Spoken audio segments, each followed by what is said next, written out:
Kevin Yates, Jeremy Powder, Adrian Rivero, and Thomas Ward. First, we're going to talk about composting, like some basic steps you can do to make a good compost. So we're going to start with the first step, which is find the right site. What does this mean? Like, where could you make a compost? Like, for example, a good idea would be using a wooden box.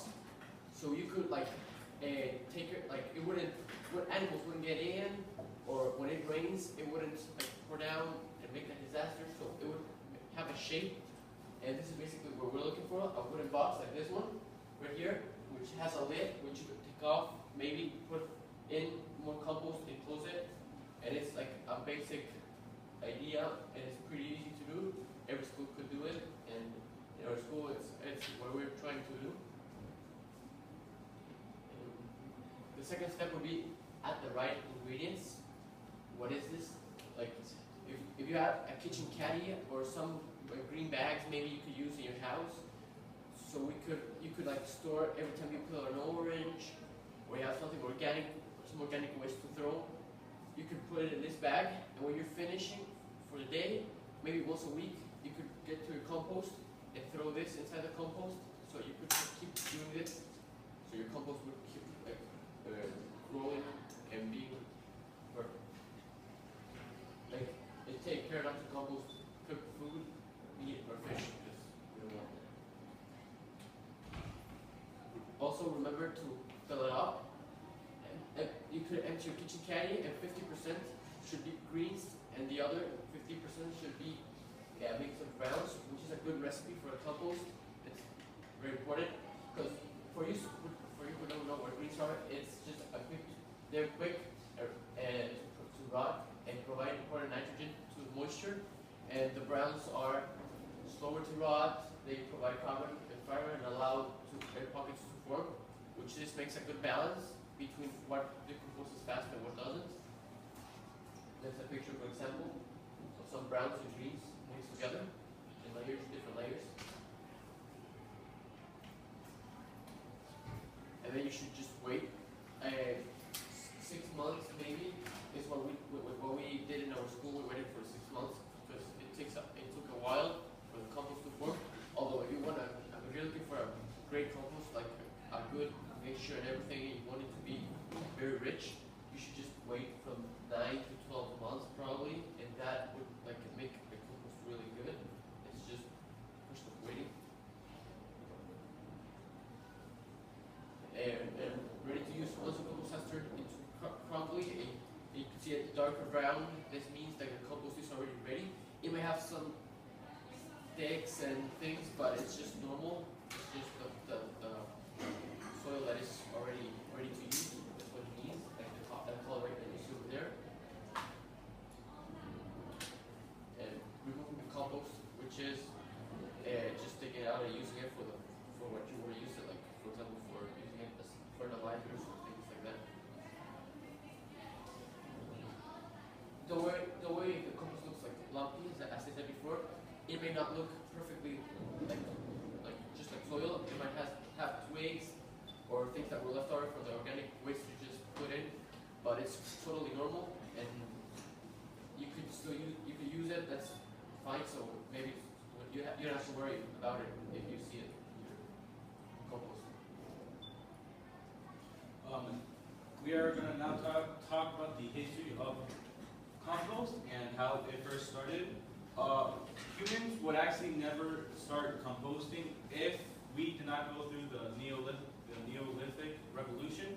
This is when mankind stopped moving around and like started settling down and farming. The early humans most likely noticed that their crops grew better where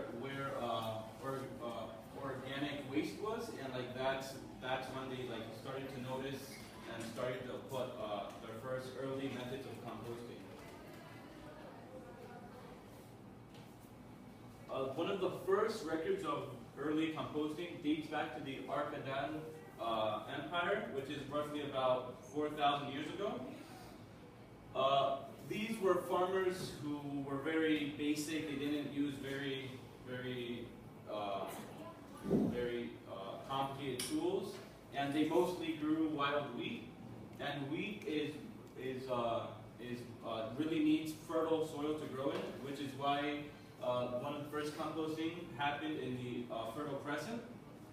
As you can see, these farmers had cows, and cows, their manure is very rich with nitrogen, which makes really good fertilizer. Even though composting started here, it was not the only place to actually sprout up from. A other record of early composting was actually from Scotland. Since these people were actually stuck on an island or a group of islands, they actually changed from moving around to a more sedentary lifestyle. This was due because in an island you don't you are kind of trapped. And Scotland is actually very rich with fertile soil, which is why Scotland has a lot of farming and agriculture now. But this was also a place where early composting was done at. Now, almost every culture has like their own way of like doing composting stuff. Early China was very interesting because they actually put bones and meat into their compost. We now know not to do that, but they almost put everything they had into composting. They even put cooked bones and animal manure, which is normal, and even silkworm debris. The Chinese used any material that they had left, which is quite unique because others would just use normal organic material and not cooked bones. Roman composting, Greek composting.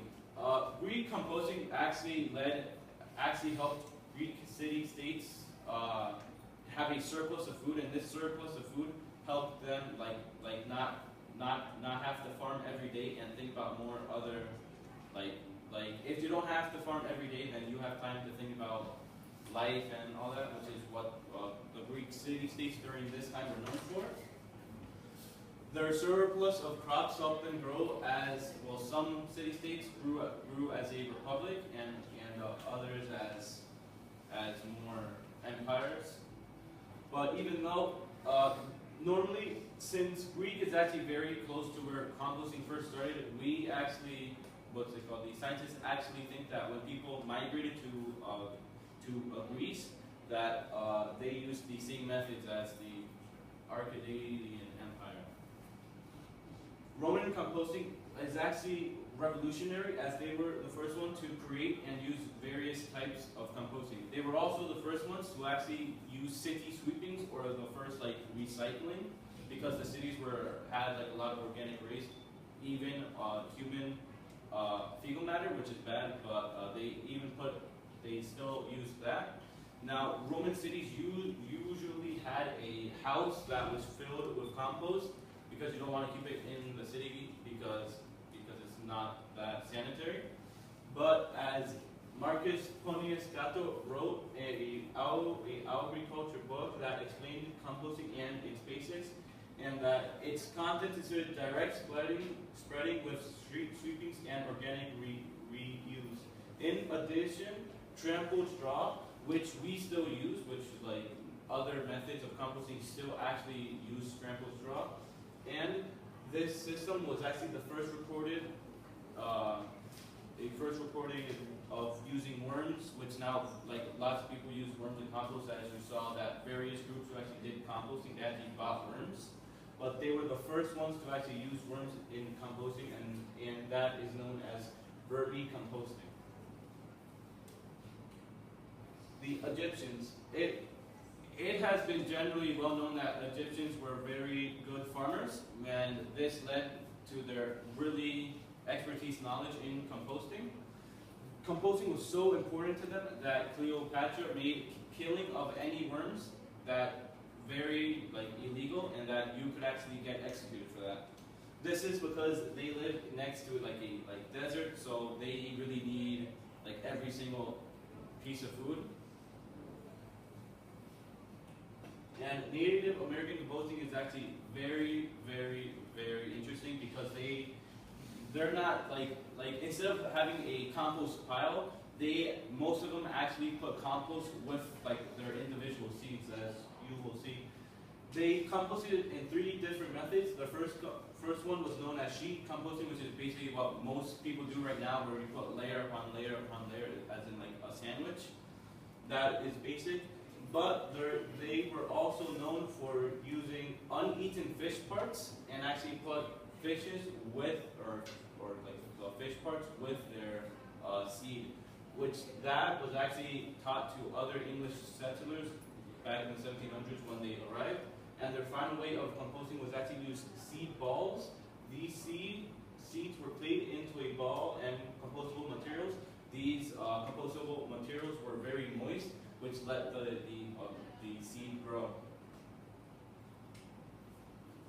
Composting today is actually scientific. There have been many scientists who actually have studied what is the best way of composting, and there are about 2 different ways.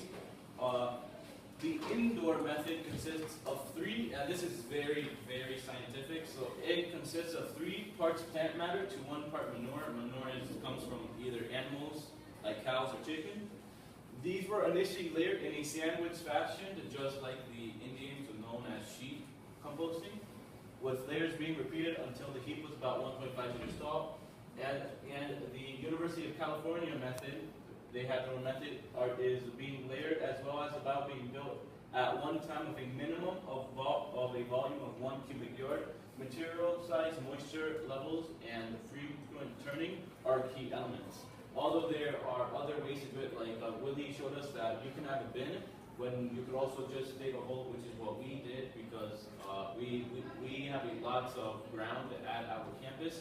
But let's say your school does not have lots of ground, and you can just get a bin or any other type of container and do it there. So right now we're going to talk about composting at SCCS, and like I know that my school has composting. Does any of like your schools? Yeah. Is it like a big compost or?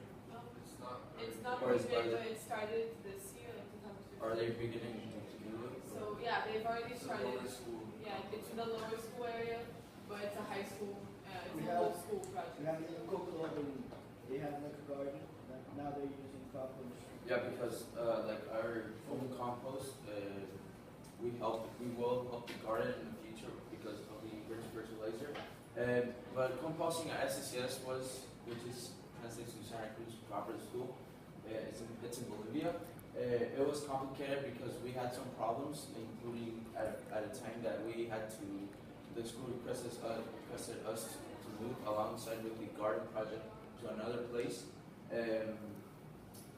Although it was complicated to do that, we didn't have the opportunity to dig the hole and find a suitable spot because, as my classmates did, you have to find a place where it's not too shady, not too sunlight, and we had to ask various staff members. The cafeteria proposal, of course, our compost would not work if we had no organic waste whatsoever. So we had to go as a group and ask the cafeteria, which we did. We dug the hole based on the parameters that our teachers gave us, and as a group we spoke about helping the cafeteria itself on relieving their waste because we have a big school, around 500 to 600 people, and out of those, around 400 eat at the school, and we would benefit from each other because they would not have to waste money and time to do all the things like tying the bags, rather than just putting it in a bin that we provided them with. And we needed the organic waste, so it was a win-win situation. Relieving the organic waste, the cafeteria accepted our proposal, and our dumping started to begin. Organic waste, because our school we have a healthy cafeteria. We had lemon skins, orange peels, amongst others, because they make natural fruits that they were provided by the school's cafeteria. The beginnings at SCCS is that we composting basics. We had to find as we dug the hole, we started putting a layer of dirt because that's the method we decided to do. And grass, which the school cut at the same time, and they needed like to throw away, but we asked them politely not to because it's sheet composting. These layers of both grass and dirt would helps for compost if because of there's ants and creatures you don't want going into your compost, and this helps them not get close to it.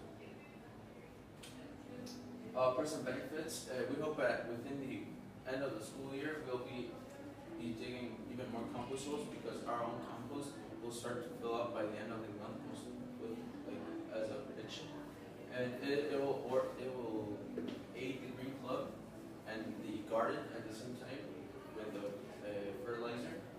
In addition to the benefits of helping the cafeteria's organic waste, we of course will complete the objective of what a compost is, which is doing fertilizer and at the same time helping relieving organic waste, as we know that as well in most parts of the world, Bolivia still has a problem with the organic waste removal. This is one of the pictures that the SCCS Garden Project and Green Club gave us. We hope that with our fertilizer they can grow even bigger, and it's actually a really good project. For the future, composting at our school will continue as future generations. We hope that we inspire future generations and yourself to use this hole as a foundation and base for the compost hole to continue. Composting is a really good project to do because you're actually helping your cafeteria. You're helping relieving organic waste from people who grab the trash, and also you can help your own green club and garden because you know that fertilizers that we buy from markets and the supermarket, they have chemicals, and that when you do it in the compost, you do it naturally, and those nutrients are not harmful, unlike the ones that fertilizers that you can buy. And we hope that this compost will, as we know, there are many other gen composts, but we hope that by the end, in the future, we can have composts in all the gen countries in Latin America. Now we're going to talk about the encouragement. Greening compost encourages people to plant more plants, and planting plants means that with plants, more carbon dioxide is being absorbed, and this helps with the environment, especially in Santa Cruz because not many people take planting plants very seriously. So seeing a compost pile encourages people to actually start a garden and contribute to the environment. More plants equals a cleaner environment, so by planting a compost, you're not only helping the plants grow, but you're also helping to create environmental consciousness. Plant aid, as you know, that compost aids in the development of plants. This is because not all soil is fertile and contains the nutrients needed for the development of plants. So in order to allow for the plants to grow fully and more efficiently, compost aids by providing nutrients so that plants can grow faster and in places that are not fertile and would not be able to sustain plants. Soil compost also aids in the sense that it brings earthworms, and earthworms provide a healthy soil for the plants, which also means that they will get the nutrients they need. And the presence of these decomposers means that there is still some organic material being slowly broken down, and this releases nutrients that are needed for the plants. Also, the presence of these earthworms means that there's a balanced soil ecology. message. A compost pile also gives a message to the society apart from only helping the plants that are being aided by the soil. It's a visual reminder to everybody that that everybody can help, even if it's a little bit, they can help out. Everybody can put something into the compost, and it also encourages the building of a garden, which in our school we do have, and it also is interconnected with the garden because we can give compost to the garden instead of them having to buy expensive compost. And for example, we know that like some teachers in our school do have their own compost at their garden, and we have like heard that this compost actually aids in all kinds of areas their own garden, even though it's tomatoes or any kind of plants that they are trying to do. And we hope that I mean, it's not very complicated to do it in your own house because the organic material is not very much, rather than when it's a cafeteria in a school, because you have to have a larger bin rather than you can just grab a bag and put it in. And the compost hole actually doesn't, if like it's for your own house and your own things, it doesn't have to be very big, but it doesn't have to be too deep. But and if possible, if you have your own compost, it would be really good. If like it's really good because you're leaving your own waste in your own. Or you could use just wooden box. If it's too complicated to dig a hole in your backyard, which for some of you it's kind of impossible, because your parents will like very kill you. So you could just buy a wooden box and you put your compost there, and it would still be like pretty effective. You just have to put the worms and the browns and greens. And compost making like also helps out with the trash, because instead of throwing all your organic waste down the trash, you can actually make it something productive. And Any questions? Anybody can begin a compost pile and start a garden. It doesn't take that much space. This raises environmental awareness, because if you see like a compost pile at your school, it's more likely that your school will build a garden to find a use for that compost pile. And anybody can like ask their administration at the school to see if they can begin a compost pile of their own and also help